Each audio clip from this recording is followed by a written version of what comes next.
Bueno, intentaré, teniendo en cuenta, ya, o sea, me encanta porque ya me están apretando la ¿vale? Bien, bueno, pues yo lo que vengo a hablaros aquí en estos momentos es de economía de la conducta sostenible.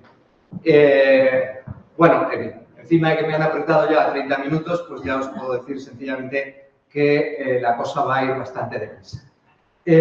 Bueno, empezamos. Como yo soy profesor de teoría económica, y entonces un poco lo que me gustaría es explicaros cómo llego desde la teoría económica a la economía de la conducta sostenible. La culpa la tiene Rafa, porque en un momento determinado me propone participar en un máster en sostenibilidad. Bueno, yo ya os digo, yo soy de teoría, pero conozco bastante de la economía de la conducta. Y entonces, bueno, pues mi primera pregunta es, ¿qué es la sostenibilidad? Es decir, ¿de qué vamos a hablar, ¿no? A partir de ahí, yo lo que hago es aplicar conceptos de economía de la conducta y se genera lo de la economía de la conducta sostenible, ¿no? Pero hay un elemento que para mí sí que es muy importante y además me encanta porque acaba de venir un compañero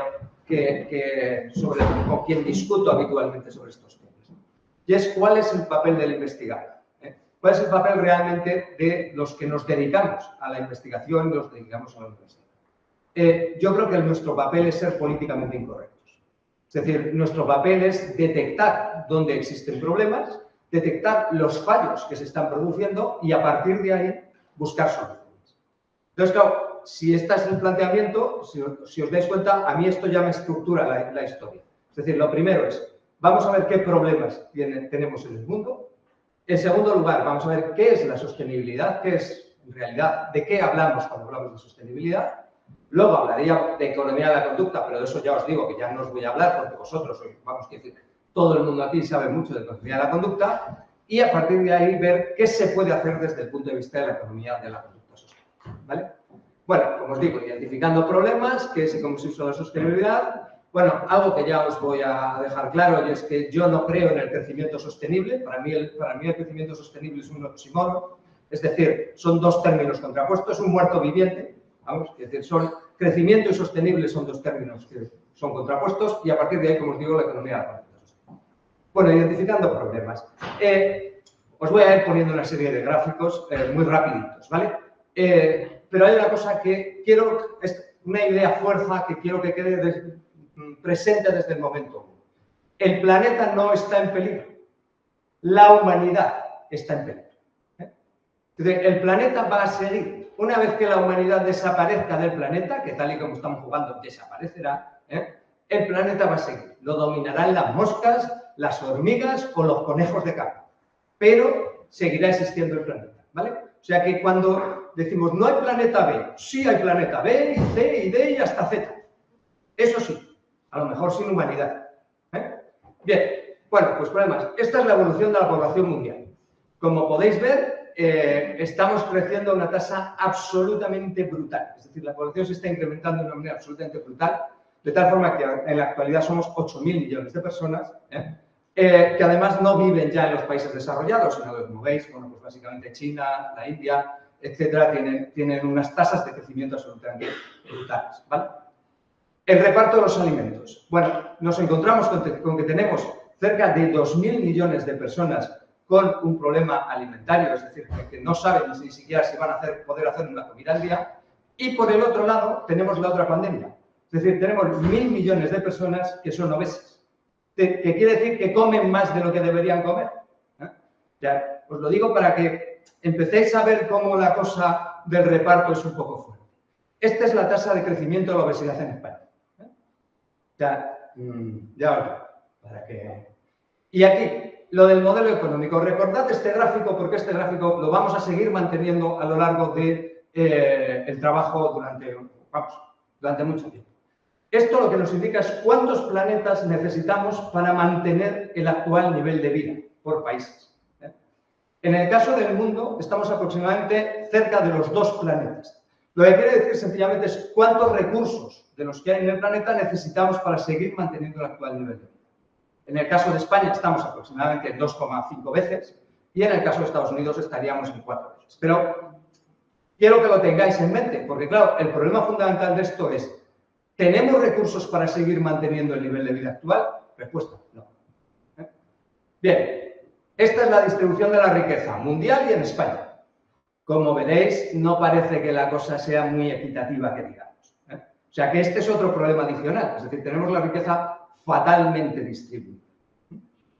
Esto es lo que se llama el Overshooting Day, el día en el cual superamos los recursos que tiene la regeneración del planeta. Por decirlo de una forma sencilla, es decir, ese es el día en el cual empezamos a tirar de tarjeta en la humanidad sobre los recursos que tenemos. Como podéis ver, en los años 70 estábamos más o menos a la par, es decir, en los 70 del siglo pasado, es decir, el Overshooting Day se producía a finales de diciembre, es decir, consumíamos los recursos que regeneraba el planeta y cada vez vamos avanzando más depresita. De hecho, estamos últimamente, si no recuerdo mal, en el caso de España ya estamos en mayo. Bien, estos son las emisiones de CO2, con esto no descubro nada, quiénes son los que emitimos el CO2 y en qué emisiones CO2 per cápita. Bueno, las especies en peligro de extinción, no quiero poneroslo muy crudo, y este es un tema que además me encanta porque hay quien me lo discute, es decir, oye, yo pongo aquí los datos, ya os digo, bueno, los que me conocéis, sabéis que soy una persona polémica por naturaleza, y además es lo que me gusta, discutir, y me encantaría discutir con vosotros. Bueno, ¿cuál es el problema? Tenemos el mix de energía primaria mundial y el mix de energía primaria en el caso de España, ¿no? Bueno, si os fijáis, en el caso, por ejemplo, español, el 44% de nuestra energía es petróleo. Y, sin embargo, las energías renovables representan aproximadamente un 15%. Quiere decir que, y esto ya digo que es una cosa polémica, a mí me da la sensación de que pensar que vamos a sustituir el petróleo y el carbón en el mundo, que si os dais cuenta, el carbón en el mundo representa el 27% del mix energético, que lo vamos a sustituir con energías verdes, me da la sensación, sobre todo en un corto plazo, me da la sensación de que la cosa no va por ese camino. Es decir, que nos queda muchísimo camino por recorrer para conseguir que las energías verdes en algún momento puedan sustituir al resto de las energías. De hecho, ayer hacía una broma con algunos de los compañeros y les decía que muy probablemente en menos de 10 años veamos cómo el petróleo se convierte en una energía verde. La Unión Europea declara el petróleo una energía verde.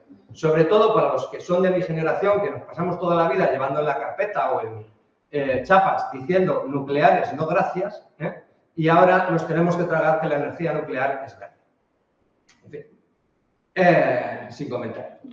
Y hay otro elemento que es muy importante y que salió ayer, de hecho, cuando se hablaba, que es lo que se denomina el tecnofeudalismo. Por cierto, el tecnofeudalismo lo inventó ese señor que aparece ahí y no Varoufakis. Varoufakis acaba de sacar un libro sobre tecnofeudalismo, pero el tecnofeudalismo existía desde hace mucho tiempo. Y lo que viene a decir es sencillamente que somos tan dependientes de las empresas tecnológicas que a la hora de la verdad, en estos momentos, son auténticos señores feudales. Se comportan como auténticos señores feudales, que además están por encima de los estados. Imaginaos, por ejemplo, que mañana los GAFA, es decir, que son Google, Apple, Facebook, Amazon y Microsoft, decidieran cerrar. O sea, no sabríamos ni ir a casa, porque como ya tenemos la aplicación para que nos lleve a casa, pues ya no sabríamos ni ir a casa. Bueno, hay que ser muy conscientes de eso, porque hay que ser muy conscientes de quién manda en el mundo en estos momentos. No sé si visteis el programa del otro día de La Sexta, de Salvados, sobre las redes sociales, que en momentos determinados les preguntaban, ¿pero y quién para estos? Y claro, el presentador decía, a estos no los para nada. ¿Quién los va a parar? Si en el fondo son los amos. Tienen mucho más poder que los estados, ¿vale? Bueno, pues estos son los problemas y aquí hay un cuadro que supongo que alguna discutirá, la fuente Sticker, que explica de quién es la responsabilidad del cambio climático, hablando del exceso histórico de emisiones por encima de lo que sería su porcentaje correcto, ¿vale? Bueno, como podéis ver, parece claro quiénes somos los responsables del cambio climático. Es decir, quiénes somos los que emitimos. Con lo cual, esto trae una conclusión adicional. Es decir, si en un momento determinado hay que cortar para favorecer que no se implemente el cambio climático, obviamente no se le puede pedir a todo el mundo que actúe por igual. Aquí hay una deuda histórica que hay que pagar. Y a lo mejor, lo que debemos hacer es plantearnos quiénes son los que debemos ahorrar en términos de energía. Ya os digo, esto todo va muy rápido porque son el tiempo que tenemos. Bien. Bueno, en definitiva, lo que parece bastante claro es que estamos en una situación complicada. Yo diría que cuando menos complicada. Nos gastamos 2 veces y media el planeta, los recursos que tiene el planeta, la capacidad regenerativa del planeta. Tenemos una población creciendo de una forma absolutamente exponencial con 2 pandemias. Una, los que no pueden comer, y otra, los que comen de más. Y una división entre el mundo civilizado y el mundo, digamos, menos desarrollado, que es una división absolutamente brutal y que además ha sido una división que se ha basado en el cambio climático, es decir, que se ha basado en la explotación. Esto es como cuando, bueno, desde luego si queréis os cuento algún chascarrillo divertido, pero podéis buscar los 20.000 elefantes que le ha querido mandar el ministro de Asuntos Exteriores de Botswana a la ministra de Medio Ambiente. Poco diciendo, a ver, oiga, ustedes destruyeron sus bosques para desarrollarse y ahora pretenden que nosotros conservemos los nuestros y no nos desarrollemos. Claro, de alguna forma nos deberán compensar, ¿no? Vale. Bueno, eso es lo que tenemos, los problemas. Entonces, yo entré aquí en el tema de la sostenibilidad. El concepto, no sé, supongo que todos conocéis, esto es del informe Brundtland de 1987, la capacidad, definición de la ONU. Capacidad de satisfacer las necesidades de las generaciones presentes sin comprometer las posibilidades de las generaciones futuras para atender a sus propias necesidades. Precioso. Muy bonito. Os recuerdo, consumimos 2 veces y media los recursos del planeta. O sea, los de las generaciones futuras parece que nos preocupa cuando menos poco. Pero luego hay otra parte de esta definición. Satisfacer las necesidades de las generaciones presentes. ¿De quién? ¿De los gordos o de los que no comen? Pues claro, aquí no vale la estadística de decir, no, hacemos una media y satisfacemos las necesidades del ciudadano medio. Y hay que pensar de quién satisfacemos las necesidades. A lo mejor algunos deberían dejar de comer para que coman otros. Una idea que dejo ahí, ¿vale? Todo esto de la sostenibilidad y toda esta historia da origen a lo que se denomina la sostenibilidad débil y la economía circular. Supongo que todos sabéis lo de la economía circular porque os suena y porque lo habéis oído. Que es muy bonito esto de compartir, alquilar, reutilizar, etcétera, etcétera. Y esto de la sostenibilidad débil, que es tú coges, o sea, la sostenibilidad que tiene que ser, que es además el crecimiento sostenible, tiene que ser socialmente equitativo, tiene que ser económicamente viable y tiene que proteger el medio ambiente. Y entonces la intersección de esas 3 cosas nos lleva a la sostenibilidad. Pequeños problemas. Tenemos un planeta y un medio ambiente que es limitado. Tiene un tamaño concreto. En consecuencia, este circulito del medio ambiente no sabemos muy bien de dónde sale. Y este cruce, esta intersección de todos los elementos, pues como hemos visto, el mundo equitativo no parece que sea mucho. Ya os digo, estamos consumiendo el medio ambiente de una manera brutal y ahora os contaré por qué el sistema económico tampoco es viable. Pero es que además ni siquiera la economía circular está tan bonita que nos vende. Es cierto. Pero es un problema de física, es un problema de la termodinámica. Es un problema de termodinámica puro y duro. Es decir, es la segunda ley de la termodinámica. Cuando tú utilizas algo, el resultado es que siempre se produce la pérdida. En consecuencia, no se puede reciclar todo. De hecho, y ya os lo digo para que os quede, es decir, para que os sigáis con los datos, se recicla el 7% de los residuos. Es decir, perdemos el 93%. Por eso hay un planteamiento alternativo que habla de la sostenibilidad fuerte y de la economía espiral. La economía espiral básicamente lo que trata es de recuperar lo máximo posible, pero siendo siempre consciente de que siempre se pierde algo y en consecuencia actuar en la medida de intentar que lo que se recupere sea lo suficiente para poder seguir funcionando, pero admitiendo que algo vamos a perder.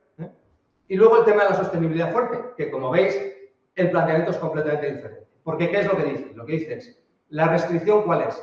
El planeta. Tenemos una restricción que es absolutamente sencilla. Tenemos un planeta en el que queremos seguir viviendo. Ya os digo, el planeta no tiene problemas. Nosotros somos los que tenemos problemas. Queremos seguir viviendo en ese planeta. Bueno, pues el planeta es el que da la limitación. A partir de ahí, obviamente, lo más sensato sería tener una sociedad equitativa y a partir de ahí una economía que funcione dentro de esos dos círculos. Esa es la idea de la sostenibilidad fuerte, esa es la idea de la economía del donus y esa es en gran medida la idea de los que defienden el decrecimiento. Es decir, a la hora de la verdad hay una limitación física, que es el planeta. El planeta no puede crecer. No le van a salir granos ni le van a salir cosas. No puede crecer. El planeta está ahí. Y sobre esa restricción, parece mentira, somos economistas. O sea, maximizamos utilidad bajo la restricción presupuestaria. Bueno, pues pensad aquí que la restricción presupuestaria es la restricción del planeta. Los recursos que tiene el planeta. Lógicamente, intentar maximizar sin esa restricción, pues nos lleva a donde nos está llevando. Bueno, y dos cosas más adicionales relacionadas con la gestión del planeta. Bueno, hay un problema filosófico y la verdad que siento que no está Alejandro porque me encantaría discutirlo. La humanidad lleva aproximadamente, no sé, aquí hay una discusión, pero supone 500.000 años ¿vale? Pues solo en los últimos 500 años, desde la aparición de la enciclopedia y desde Descartes y el pienso del luego existo, solo en esa época hemos generado esto que se llama la teoría dualista. Antes, todo el resto de los años anteriores, hemos sido lo que se llama animistas. Es decir, somos una especie más dentro del planeta. ¿Más listos? Pues depende. Es decir, yo tampoco tengo muy claro que seamos mucho más listos. Pero somos una especie más. Y ese ha sido el planteamiento general. Entonces, el planeta, o sea, tenemos que ser muy conscientes de que el planeta no nos pertenece. No somos, como creo que es en el Génesis, cuando dice, entonces dijo Dios, hagamos al hombre nuestra imagen, conforme a nuestra semejanza, y señores de los peces del mar, de las aves de los cielos, de las bestias, de todo la tierra. No, no somos los dueños de nada. Hay una frase del jefe Seattle que os recomiendo, en un momento determinado, el presidente de Estados Unidos, no me acuerdo quién era, le manda un mensaje al jefe Seattle de los indios, lógicamente, perdón, ¿cómo se llaman ahora? Nativos americanos, de los nativos americanos. Y entonces el jefe Seattle le escribe y lo primero que le dice es, la tierra no pertenece a los hombres pertenecen a la tierra. ¿Vale? Ese es el mensaje. Y esta es una de las cosas que tenemos que tener muy claras. Es decir, nuestro desarrollo está condicionado por el planeta. Si queremos seguir viviendo en él, hombre, los que quieren irse a vivir a Venus, pues esto ya es otra cosa diferente. Pero si queremos seguir viviendo en el planeta, esa es la condición sine qua non sobre la cual tenemos que mirar. Y la otra, que que desde el punto de vista económico no hay una forma de poner precio al planeta. Y esto está generando multitud de problemas de gestión. ¿Vale? Bien. Bueno, algunas propuestas sostenibles sobre esto paso rápidamente porque, evidentemente, aquí cada uno tiene su opinión. Mi opinión, y os lo digo como lo siento, parruchas, postureo. Esto se trata de intentar quedar bien, de hacer cosas bonitas, pero, si os dais cuenta, si volvemos a aquel gráfico de quién es la culpa del cambio climático, ¿quién ha inventado todo esto? Los que tenemos la culpa. Y luego, claro, pues ya uno coge, por ejemplo, los objetivos del desarrollo sostenible y se parte el pecho de risa, no le voy a engañar, o de mala idea, en función de las cosas que ve, de las cosas que se enuncian y de la realidad social. ¿Vale? Lo veremos con el tema de la economía de la conducta sostenible, porque ya os digo que nos vamos a echar unas risas. Bueno, estas son las iniciativas en España. En España, o sea, el plan este de recuperación que sacó el gobierno y luego, bueno, pues hubo, si os acordáis, hubo un diputado en la legislatura pasada, que también existe, que, bueno, pues se lanzó desde la España despoblada o desde la España vaciada. El ministerio le gusta decir despoblada. Y yo En este caso sí que coincido con el Ministerio, porque poblada no estuvo nunca. Pero bueno, desde la España vaciada, bueno, pues se lanzó una serie de propuestas a las que, por cierto, no le hicieron bastante poquito caso. Bien, la inviabilidad del crecimiento sostenible. Bueno, os he puesto, ya os digo que a mí me encanta la polémica, lo reconozco, os he puesto abajo una fiesta porque esto es lo que parece a veces. Es decir, todos queremos más y mucho más, que es la canción de toda la vida, ¿vale? Y esto es lo que parece en estos momentos el mundo desde el punto de vista económico, porque es que vamos vendiendo que hay crecimiento sostenible y ahora vamos a ver algunas cosas. Bueno, de hecho el crecimiento forma parte de todo de todo nuestro bienestar. Es decir, si no seguimos creciendo, cuando salen las noticias y dicen, hemos crecido al 2%. No hemos crecido al 0% o no hemos crecido o hemos decrecido. Oh, fatal, vamos fatal. Bueno, pues a lo mejor hay que plantearse las cosas de una forma diferente. Para empezar, porque la medida que utilizamos para medir el crecimiento, el PIB, vamos a decir, ni siquiera su creador, Keynes, dijo que había que utilizarla. Él dijo, de hecho, que había que utilizarla con mucho cuidado, porque es una cosa muy sencilla. Y cualquiera que todos habéis estudiado contabilidad, cualquiera que tienes el debe y el haber. Pues aquí solo hay debe. Es decir, los gastos de recursos no aparecen. Es decir, si yo mañana cojo y aniquilo un bosque y vendo la madera, mi PIB ha crecido. El bosque ha desaparecido, pero el PIB ha crecido. Entonces, claro, esta medida realmente de cómo, o la forma en la que medimos el crecimiento, pues a lo mejor no. De hecho, hay que revisarla y se está haciendo una revisión bastante exhaustiva. Pero si os fijáis, el crecimiento está a todas partes. La OCDE, objetivo de la OCDE, promover políticas diseñadas para lograr la mayor tasa de crecimiento económico sostenible. Le añaden sostenible porque dicen, bueno, sí. El artículo 3.3 del Tratado de la Unión Europea obrará en pro del desarrollo sostenible de Europa basado en un crecimiento económico equilibrado. Crecimiento. El ODS 8, trabajo decente y crecimiento económico. Un crecimiento económico inclusivo y sostenido puede impulsar el progreso, crear empleos decentes para todos y mejorar los estándares de vida. Si os dais cuenta, los de los ODS son mucho más listos, porque ponen el puede. ¿Puede que sí? Puede que no. Oye, se están cumpliendo. Por eso os decía que lo de los ODS también tiene sus risas. Pero acordaos, el crecimiento sostenible es esto. De 2 veces y media el planeta. El overshooting day. Mirad cómo está lleno. Por otro lado, todo el mundo dice crecimiento y equidad. Mirad cómo ha variado las tasas de equidad y cómo ha variado la riqueza. Al final, del crecimiento se aprovechan los de siempre. De hecho, tenemos estos mismos datos para España.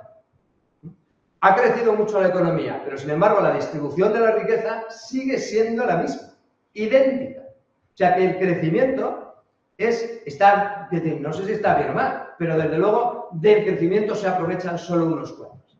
Y si veis el mapa de la distribución de la riqueza en España, pues la verdad es que volvemos a lo mismo, es decir, del crecimiento nuevamente se aprovecha, en este caso nos aprovechamos unos cuantos porque nosotros estamos en la zona en Madrid, ¿vale?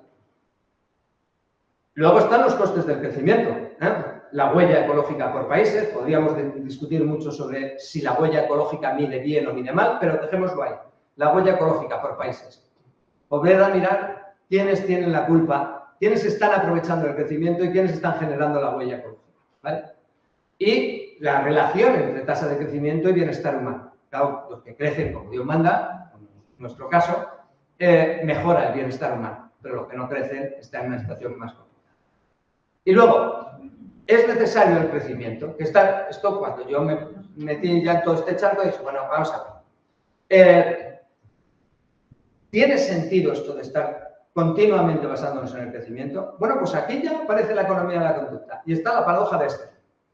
Y la paradoja de Sterling dice una cosa muy sencilla. Es decir, lo que decía Javier ayer. Cuando te toca la lotería, los 3 primeros días eres más feliz que un regaliz y estás todo el día pensando qué te vas a comprar. Al cabo de la semana, o al cabo del mes, resulta que tu tasa de felicidad es la misma que tenías antes. Y estos son estudios realizados con países. De hecho, os puedo poner, por ejemplo, un caso que salió hace, supongo, un año o una cosa así, de una chica británica que había denunciado al gobierno británico porque le había tocado la lotería y le había arruinado la vida. Y presentó una denuncia contra el gobierno británico. Porque, en definitiva, no es la parte, el crecimiento no es la parte relevante. La parte relevante es la equidad. La parte relevante es la distribución. No podemos seguir creciendo como pollos sin cabezas. Tenemos que pensar cómo distribuimos ese crecimiento. Porque, entre otras cosas, donde está creciendo la población, si os habéis fijado antes, son en las zonas donde hay menores tasas menores niveles de vida. Y que además están intentando desarrollarse de manera muy importante. Entonces, por ejemplo, si os acordáis, en las barras que os ponía antes, estaban China y la India. Vale, pues en el caso de China y la India, lo que ocurre sencillamente es que están creciendo a tasas del 6, el 8, el 10%. Y esto que genera con esa población y, lógicamente, con ese deseo de alcanzar un nivel de vida correcto, lo que están haciendo es consumiendo energía como si no hubiera un futuro. Es que las tasas de crecimiento del consumo de energía en esos países son absolutamente brutales. Entonces, estamos en una situación muy paradójica. Porque, claro, es evidente que, por lo menos desde mi perspectiva, que por lo menos hay que pararse y pensar y repensar el concepto de crecimiento, y sobre todo el concepto de crecimiento económico y de cómo lo medimos. Pero luego es que hay que pensar en cómo lo distribuimos. O sea, hay, por ejemplo, estudios hechos en los cuales se considera que a partir de los $8.000 aproximadamente per cápita, en un país de condiciones medias se vive bien. Entonces, a partir de ahí empieza a funcionar la paradoja de Sterling. Entonces, da igual el que se incremente la renta. Bueno, la paradoja funciona en multitud de casos y multitud de ejemplos. Y luego hay un problema, es decir, hay un elemento que es ese cuadro que veis, perdón, ese gráfico que veis ahí a la derecha. Lo que está absolutamente demostrado es que las sociedades más equitativas son sociedades con menos problemas sociales.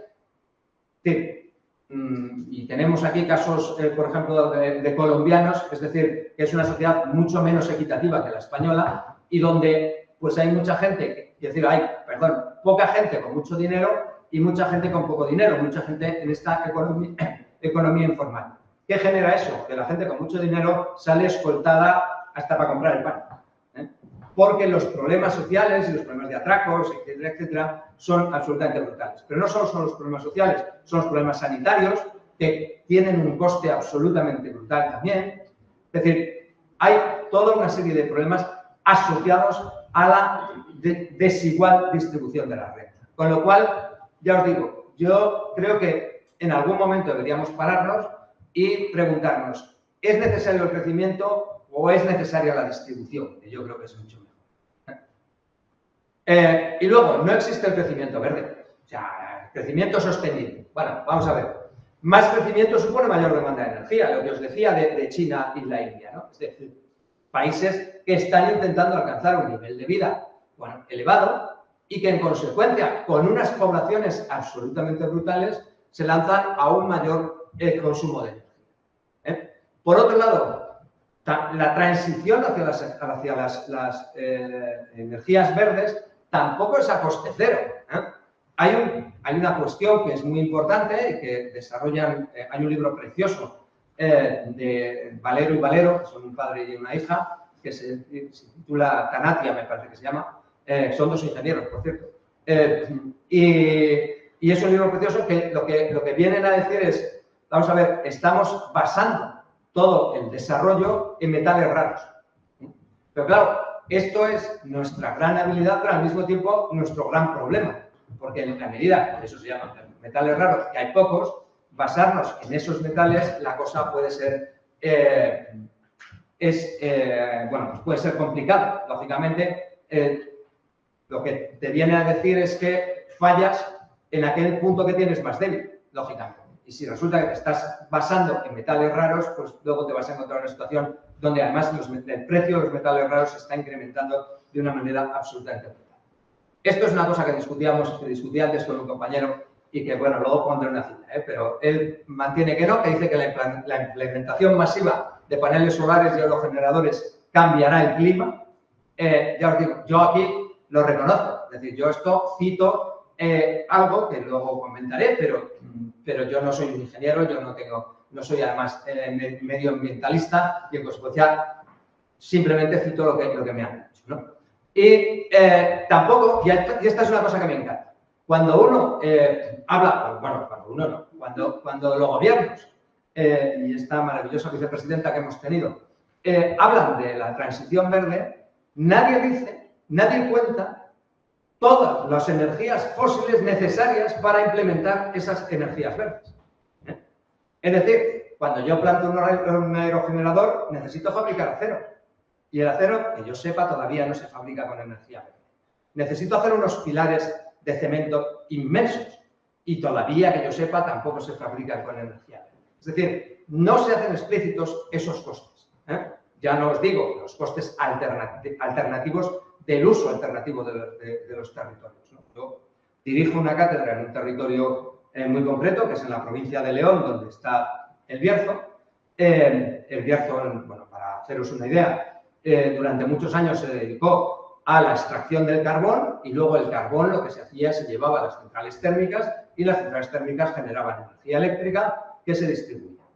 Resultado, obviamente el carbón desapareció a finales del siglo pasado, desapareció, me refiero, se cerraron las minas de carbón, pero toda la red de distribución está viva. Tienes toda la red de distribución eléctrica. ¿Qué han hecho? Lo que han hecho es muy sencillo. Argumentando, todavía no se sabe muy bien qué, han decidido que allí ponen los paneles solares y allí ponen también las eólicas. ¿Por qué? ¿Cuál es el criterio? El criterio es sencillo. Ya tengo la red de distribución. No es decir, no que esté despoblado aquello y la tierra no sirva para nada. Para haceros una idea, y eso está documentado, en un momento determinado el gobierno y la Junta de Castilla y León, o sea, aquí no hay connotaciones políticas de ningún tipo, decidieron poner una planta fotovoltaica en unas tierras de un señor que se llama Prada, que fabrica un vino en esas mismas tierras que se llama La Faraona y que podéis buscar por internet su precio. 1.500 euros la botella. O sea que explicadme la racionalidad económica de poner una planta fotovoltaica en un sitio que fabrica un vino que se vende a 1.500 euros la botella. Simplemente hay un elemento muy esencial ahí. Tengo ya las redes de distribución.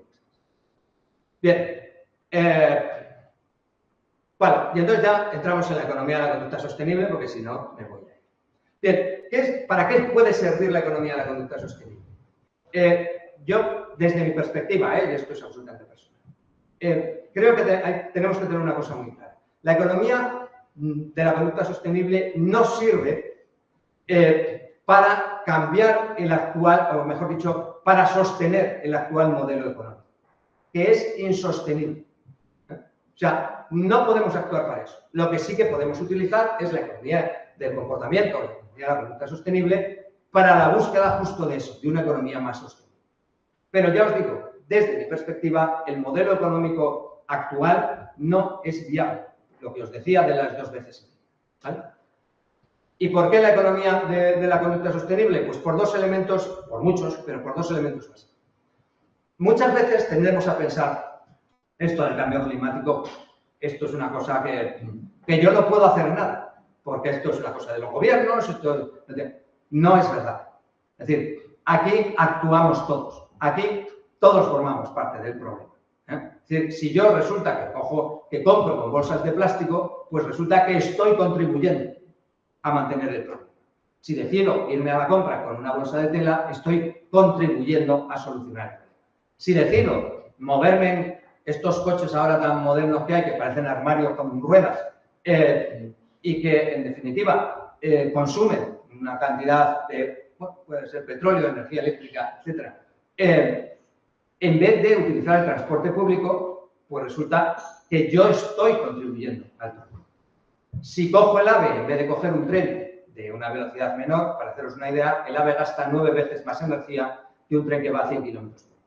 ¿Vale? O sea que El problema es macro, evidentemente, pero también es micro, con lo cual, actuando sobre las personas, bueno, pues podemos cambiar las cosas.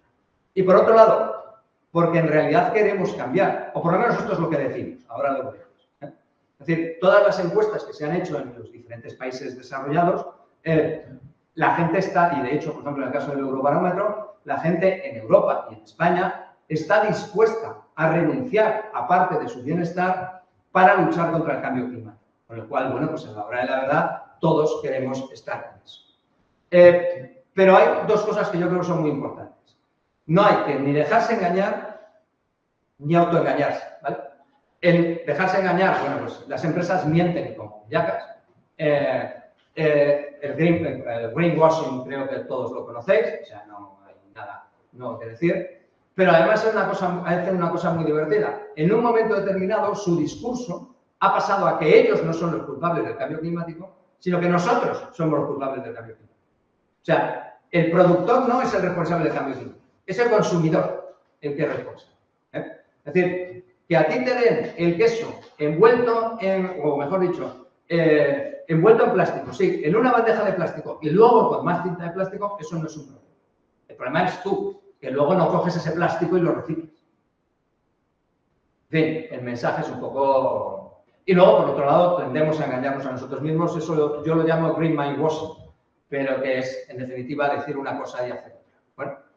Bueno, greenwashing, ya digo, todos sabéis lo que es. El 42% de las empresas de la Unión Europea hacen greenwashing, o sea, prácticamente la mitad está reconocido. E incluso en un momento, bueno, la cosa más surrealista, Iberdrola ha denunciado a Repsol por greenwashing en la publicidad, o sea, surrealista completamente. Pero el ex gobernador del Banco de España, no el actual, como ya os digo, el anterior, en un momento determinado ya el hombre estaba tan desesperado que dijo que, bueno, que ya valía de lo que él llamó el ecopostureo. Es decir, en definitiva, greenwashing, es decir, vender lo que no es. Bueno, aquí hay lo que os decía de que las empresas no son responsables. Aquí hay dos cosas que a mí me encantan.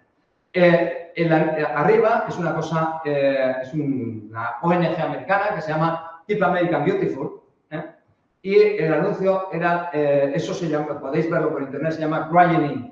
Entonces es un indio, es una cosa brutal, es un indio que va por una canoa en un río que está todo contaminado y tal, y entonces el indio se baja de la canoa y dice, claro, es que esto es hora de actuar porque tenemos que luchar todos. Para empezar, el indio no era indio, esto como primero el actor que lo hacía no era indio, y en segundo lugar, la ONG, podéis ver quiénes forman parte de esa ONG. Es decir, todas las empresas más contaminantes, o sea, que las empresas generadoras de plásticos y las empresas que más plásticos usan. Con lo cual, hombre, a ver, está muy bien que te digan que limpies, y yo creo que todos debemos ser, pero a lo mejor podríamos ir al origen y podríamos ir a que las empresas sean las que empiecen a hacer las cosas de una forma diferente. Y en el caso español tenéis ahí a Ecoembes y la basuraleza, los anuncios de la basuraleza. Que sí, que hay que ir a recoger basura, pero hombre, para empezar, que me lo diga Ecoembes, que está financiada, pues ahí los tenéis por Danone, por L'Oréal, por Nestlé, por Pepsi, por Alcampo, por Carrefour. Pues oigan, miren, señores de Alcampo y Carrefour, dejen de darme plástico. O sea, que el refranero español, que yo soy un enamorado, lo dice muy claro. No es más limpio el que más limpia, sino el que menos ensucia. Pues hombre, empezad por vosotros y no ensuciéis. O sea, no nos deis tanto plástico. ¿Vale? Y luego está lo que os decía, el green mindwashing. Bueno, aquí tenéis esto es del Eurobarómetro de 2021, en el caso español, que es, bueno, cuáles de las siguientes acciones se aplican a usted si es que hay alguna. Es decir, un poco, hemos visto que todos somos muy ecológicos y muy ecologistas y queremos cambiar el planeta, pero luego cuando las cosas se ponen a ver qué hacemos, la cosa es diferente. Una cosa es lo que decimos, que es la famosa disonancia cognitiva, y otra cosa es lo que hacemos. Entonces, sí, todos utilizamos. Reciclamos, todos metemos nuestras cosas en los cubos de plástico, en otros no sé cuántos. Pero, por ejemplo, cuando le preguntan a la gente por sus vacaciones y dicen, ¿has tenido en cuenta la huella ecológica para coger el avión para irte de vacaciones a Cancún? Dice, sí, 2 veces. Para la ida y la vuelta. Exacto, para la ida y para la vuelta. O sea, Nadie tiene en cuenta ese tipo de cosas. ¿Ya? Y tú le preguntas a la gente, bueno, eso, ¿ha utilizado usted el transporte público? Sí, sí, sí. Y luego resulta que va en coche. ¿Vale? O sea que eso es una cosa que decimos y otra que hacemos. Aquí, nuevamente, eso era el caso del Eurobarómetro. Este es otro caso donde, como veis, hay diferencias muy apreciables entre lo que decimos. ¿Y por qué hacemos eso? Es decir, ¿por qué tenemos esta disonancia cognitiva? Y ahora sí que entramos de verdad en economía de la conducta rapidita, ¿vale? Por un lado, porque tenemos aversión a la pérdida. Bueno, lo hemos visto 1000 veces entre ayer y hoy. A la hora de la verdad, el problema fundamental es que para realmente ser sostenible tenemos que renunciar a cosas. Y esto nos cuesta mucho. No solo eso, sino que además tenemos un problema de altruismo, porque nosotros deberíamos ser los que hiciéramos los sacrificios para que el beneficio de las generaciones futuras. Y esto, a ver, desde el punto teórico es muy bonito, pero desde el punto práctico de pensar que voy a tener que ir en el metro con todo el mundo, en vez de poder ir en coche como un señorito, pues claro, la cosa es diferente, ¿vale? O sea que tenemos esa parte, que ya os digo, de aversión a la pérdida, porque además hay un problema de lag temporal.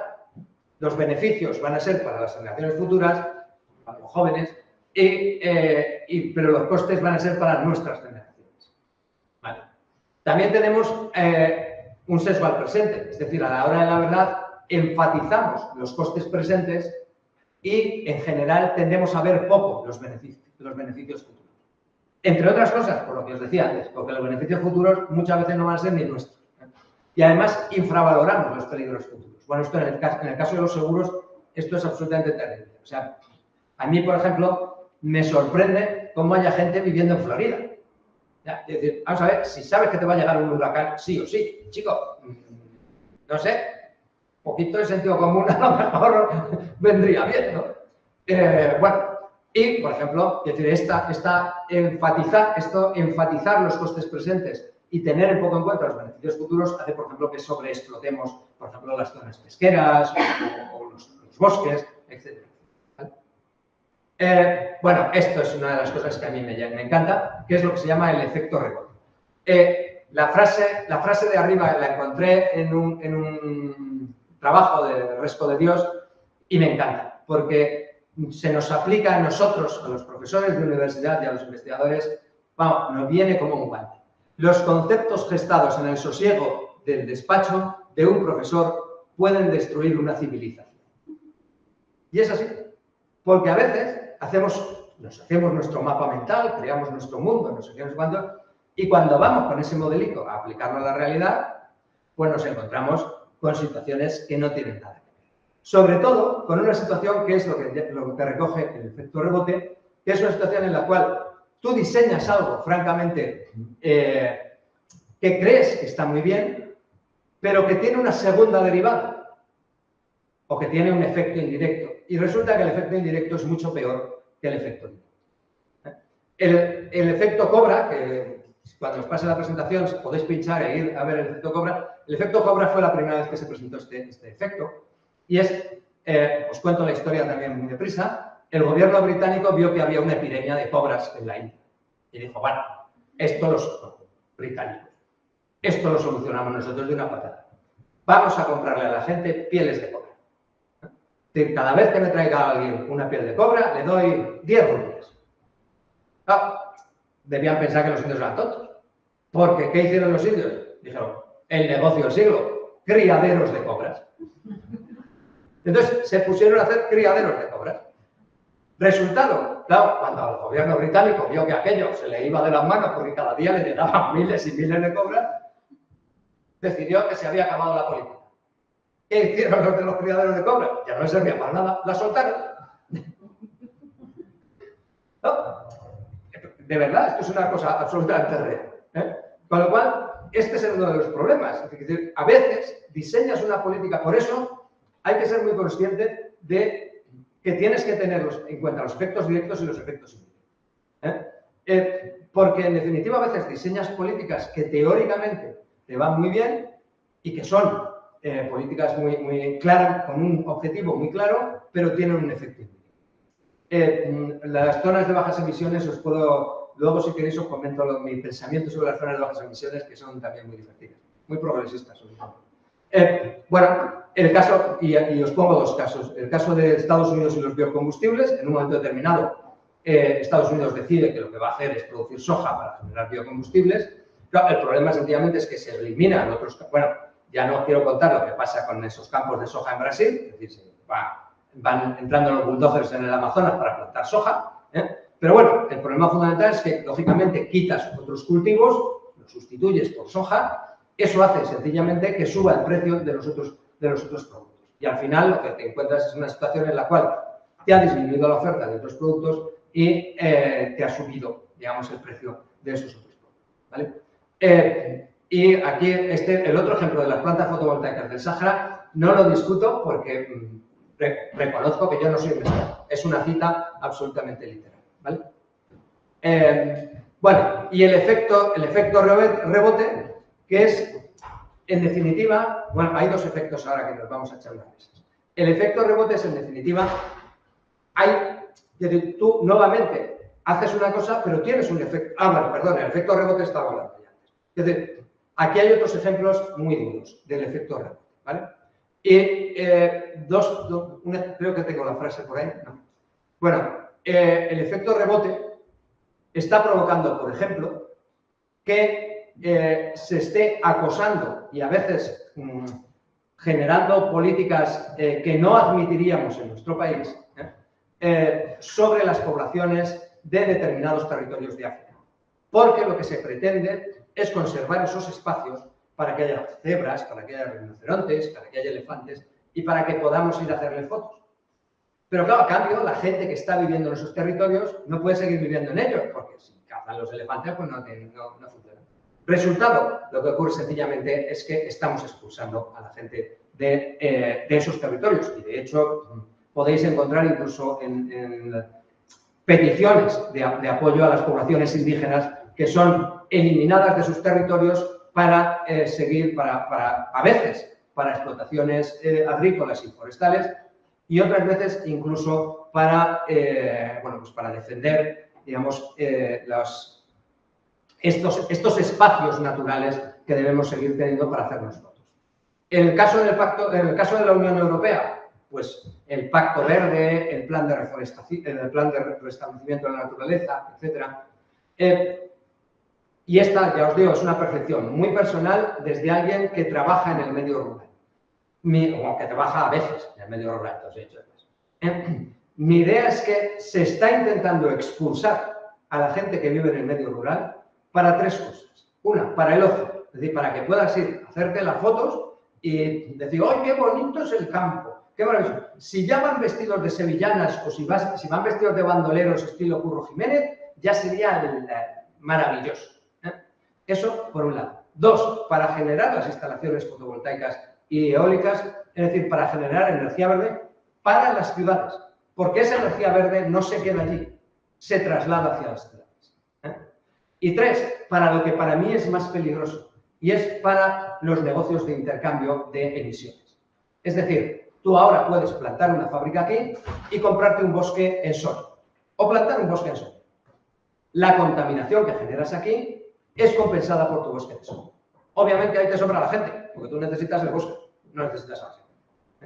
O sea que, ya os digo, hay que tenerlo muy en cuenta. Y luego que me encanta, el efecto NIMBY, Not in my backyard, que es básicamente la típica cosa de quiero esto, quiero los beneficios de algo, pero no quiero los costes asociados a ese.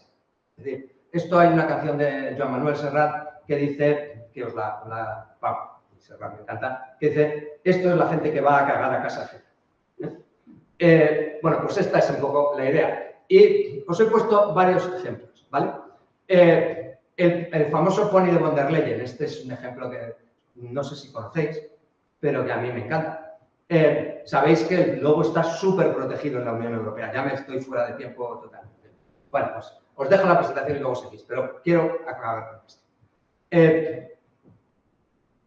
El lobo está, ya os digo, súper protegido en la Unión Europea. Hay países, como el nuestro, donde además la protección del lobo es extrema, teniendo en cuenta que opina gente como Canarias, que no veo yo que tenga muchos lobos. Pero bueno, esto es otra guerra.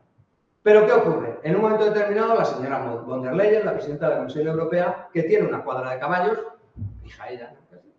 Tiene una cuadra de caballos, un lobo le mata a un pony. Y la señora se indigna. Y la señora se indigna tanto que pide que se cambie la ley de protección del lobo. Y se ha cambiado en la Unión Europea. Es decir, el que un lobo se coma los terneros de cualquier ganadero de Asturias, de León o de Galicia, no afecta en lo más mínimo.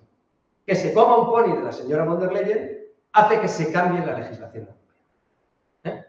Bueno, tenemos la ley de restauración de la naturaleza del Parlamento Europeo, que, ojo, tiene que decir que lo que dice básicamente es que hay que devolverle el 20% del territorio a la naturaleza.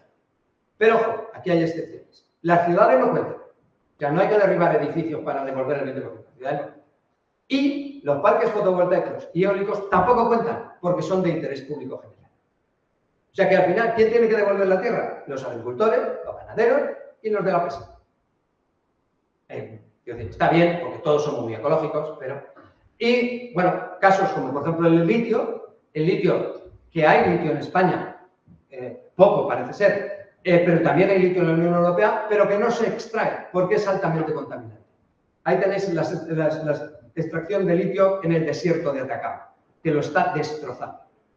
Y que además está contaminando los acuíferos de Argentina y de Uruguay. ¿Vale? O el caso de las minas de cobalto. Ahí tenéis una explotación de una mina de cobalto. El cobalto, ojo, lo utilizamos en las baterías de nuestros coches eléctricos. Somos muy verdes. Mirad cómo sacan el cobalto. Bueno, os dejo la presentación.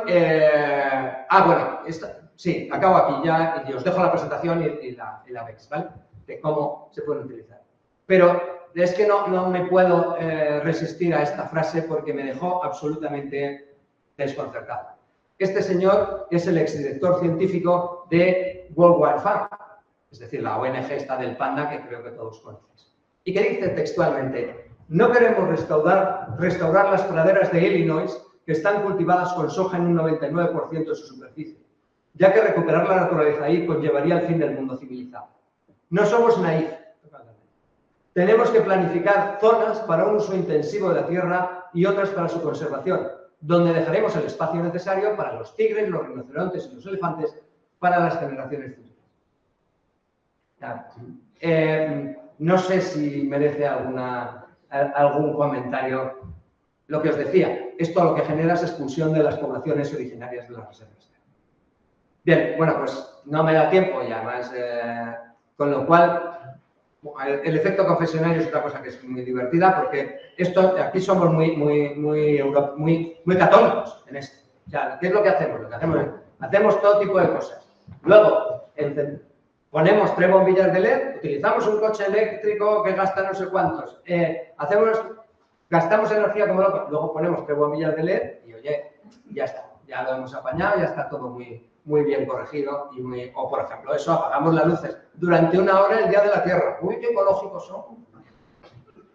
Bien, bueno, ¿cómo podríamos actuar? Y ya simplemente pon el vídeo, vamos, la imagen esa, ya os digo, la presentación queda, con lo cual la podéis ver cuando queráis. Esto es la cara A y la cara B de la política europea. La cara A, nosotros somos muy verdes. La cara B, toda la basura va a África. Cuando nos planteemos las políticas de la Unión Europea, yo creo que hay que ser muy conscientes, las políticas de la Unión Europea, del gobierno y las nuestras personales, hay que ser muy conscientes de que todo tiene una cara B. Y la cara B es esa. Es decir, cuando yo resulta que cambio de teléfono cada 2 años, no llega a 2 años la duración de un teléfono móvil en España, este teléfono móvil genera una basura. Y esa basura va a algún otro sitio. ¿Vale?